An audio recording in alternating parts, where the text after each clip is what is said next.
After a decade on YouTube, it still amazes me how there are believers who have delusional expectations when it comes to their faith walk. Now, let me remind you that when Christ went back to Nazareth the first time, the public committed attempted murder on him. The second time he went back, the public was more behaved, but it still emitted negativity resistance towards him. Because remember, Nazareth was a ghetto, was periphery. Christ left periphery around likely age 20.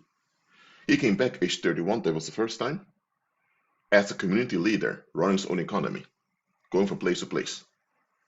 What did those people do when Christ was away? So Christ's activity and his accomplishment made them all look bad, so they turned on him. They expected this single man without wife and children to be a loser they could all look down upon and feel good about themselves, saying, well, at least we're succeeded. We're not like Yeshua over here. Well, guess what? This Yeshua, or as we say Jesus, he became a community leader. He became a relevant name in the community. What did those people do with their lives? So in this case, the public had a restriction. They agreed on Jesus. Namely, he is the son of Mary, son of Joseph. His stepdad, because none of them believed that Joseph was real father. His stepdad was a carpenter, so he's a carpenter too. And based on our estimation, this is what he will come of him. And because Jesus did not conform fully to their societal expectations, they thought he was a loser. So they built their self-worth looking down on Jesus. And Jesus went away for years, working. So when they heard of this teacher going around traveling, doing signs and miracles, when they heard about this teacher having his own economy and over 70 disciples that followed him, they were thinking, whoa, there's 70 men involved in the community economically who follow this man. Well done, this got to be Jesus, the Jesus that grew up with us. Here's the thing. They had a view of themselves that they agreed upon. And they did not want to revise the view of themselves. Because that means they have to revise everything in their lives. They just want to continue in ease without having the worldview challenged. So Jesus not ending up the way they expect him to end up, it messed up their worldview of themselves and other people. In their minds, they were the victims of the Roman Empire who were owed sympathy for being oppressed. The issue was Jesus grew up under the same Roman Empire, and while under the Roman Empire, he prospered. And Jesus was even educated. He didn't have degrees or anything like that.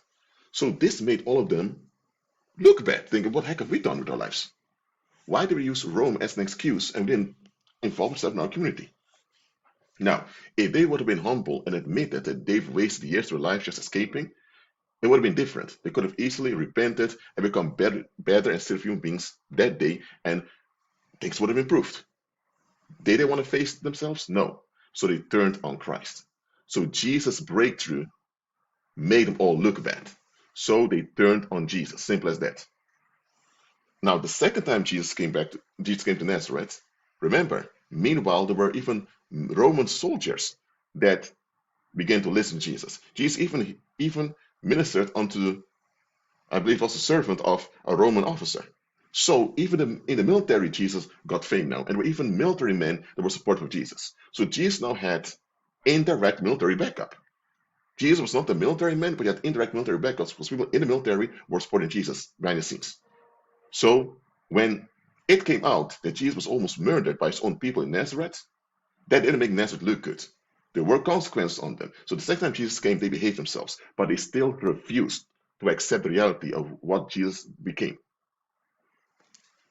Well, let me tell you, Jesus went back the second time to teach us something.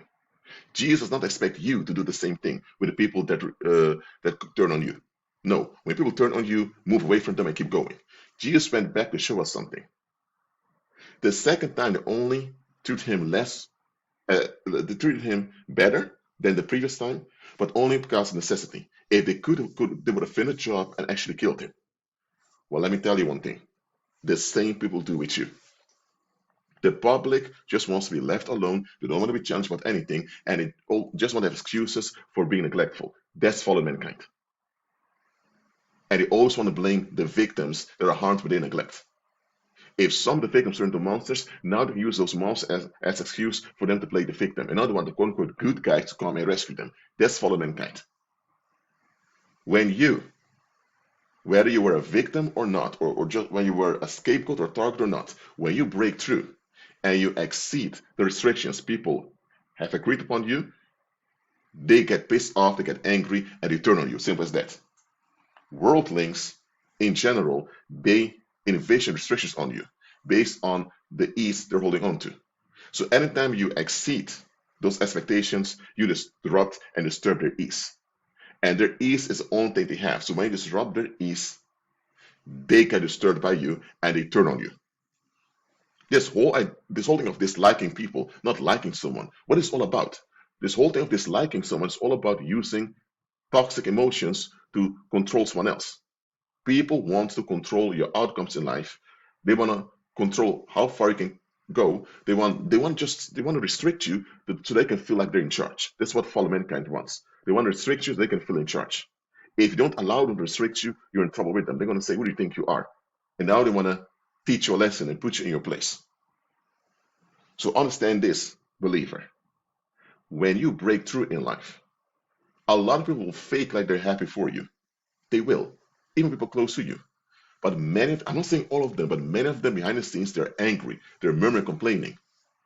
Or here's the thing, if you never told them what you were up to, if you never told them when you went back to school, if you never told them you were dating someone, if you never told them you were writing some books, if you never told them what you were doing, that means they had no chance to sabotage you or stop you. Now you've accomplished it. Now you did it. And now the effects of you accomplishing it and doing it's affecting them. And they have nothing to choose, not to will, nor feel about it. They have to deal with whatever effect comes from you achieving or doing whatever you did. And if what you did or accomplished went beyond the restrictions they envisioned on you, guess what? Now they have no choice but to face their own restrictions. And here's the thing, they cannot justify their restrictions. So now you force them to look at themselves and ask the uncomfortable questions and to face the fact that they're, they're neglectful people, not trustworthy, not reliable, and nobody wants faces about themselves. So guess what? If you open your mouth and talk a lot about what you want to do, they're able to sabotage you and they're okay with you.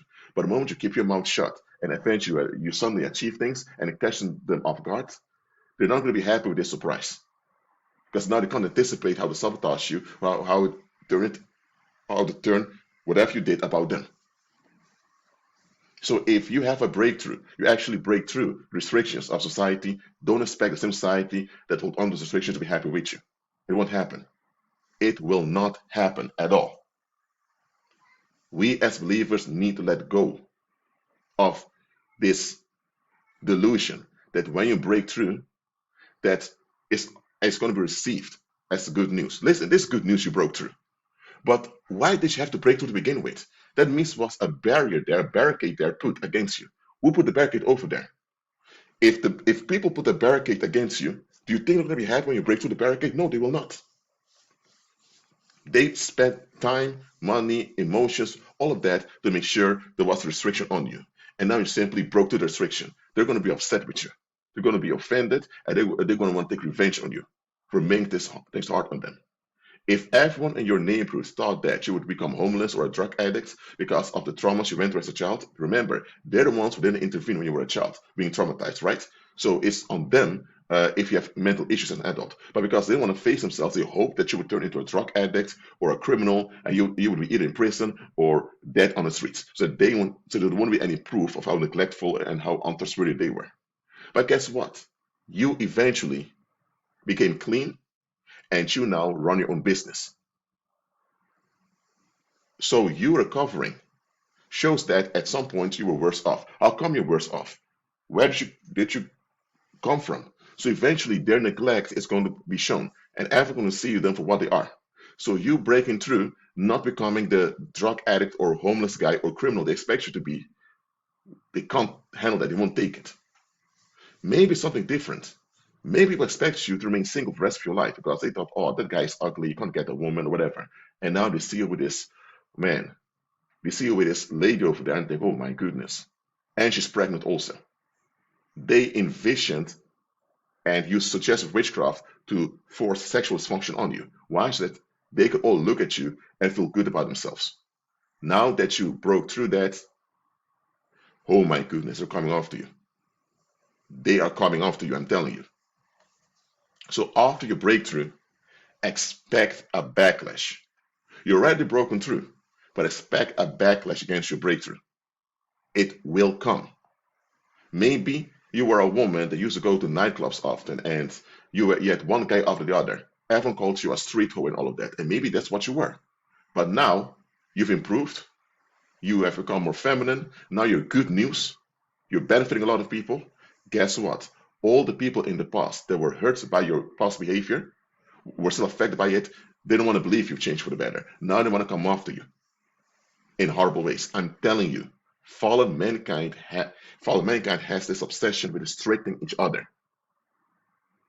Fallen mankind has this obsession with restricting and sabotaging each other. Listen, when you improve and become better, and when you break through and gain more influence, expect a backlash. The fact alone you had to break through. The term alone, breakthrough, means that there was a barrier that kept you there.